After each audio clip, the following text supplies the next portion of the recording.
کوئی ایسا جو 10 پارے پڑھ لے، رمضان میں 1 پارہ پڑھ لیں، 2 پارے پڑھ لیں، 3 پارے پڑھ لیں، آدمی تھک جاتا ہے۔ اس بادشاہ کا معمول تھا کہ رات کو 10 پارے تہجد میں پڑھا کرتا تھا، لیکن ظلم کیا۔ اب دیکھیے جو آدمی رات میں تہجد میں 10 پارے پڑھے تو اس کی عبادت کے کیا ٹھکانے ہوں گے؟ جب یہ بادشاہ مرے، عبادت گزار اپنی جگہ تھے، جب یہ بادشاہ مرے، ان 3 بادشاہوں کے بارے میں یہ آتا ہے کہ اللہ نے مرنے کے بعد ان کے چہروں کو پلٹ دیا۔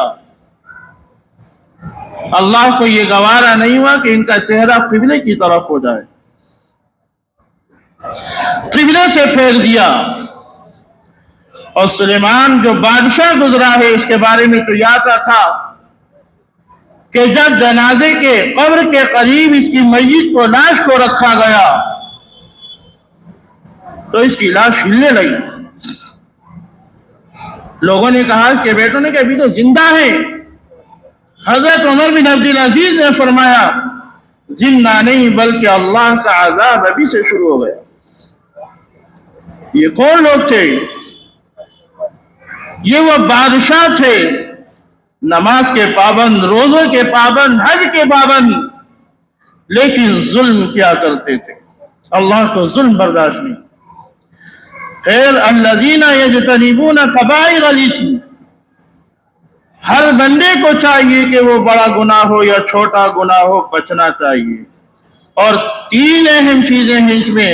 ایک تو ہے فرائض کی ادائیگی، اور فرائض میں سب سے اہم چیز جو ہے وہ نماز ہے۔ سب سے اہم چیز نماز ہے، اس کی پابندی کی جائے۔ پھر واجبات ہیں، پھر حقوق کی ادائیگی، یہ 3 اہم چیزیں ہیں۔ اگر اس میں کوتاہی ہو گئی تو اللہ معاف نہیں کرے گا۔ فرائض میں معاف کر سکتا ہے، واجب میں معاف، حقوق میں معاف نہیں کر سکتا۔ یہ مت سوچو کہ ہم تو بہت بڑے نمازی ہیں، حقوق کی ادائیگی اگر نہیں ہے تو جہنم کا راستہ کھلا ہوا ہے۔ اور اللہ نے توفیق دی تو اس کے بارے میں ذکر کیا جائے گا، حقوق کی ادائیگی کیا تھی۔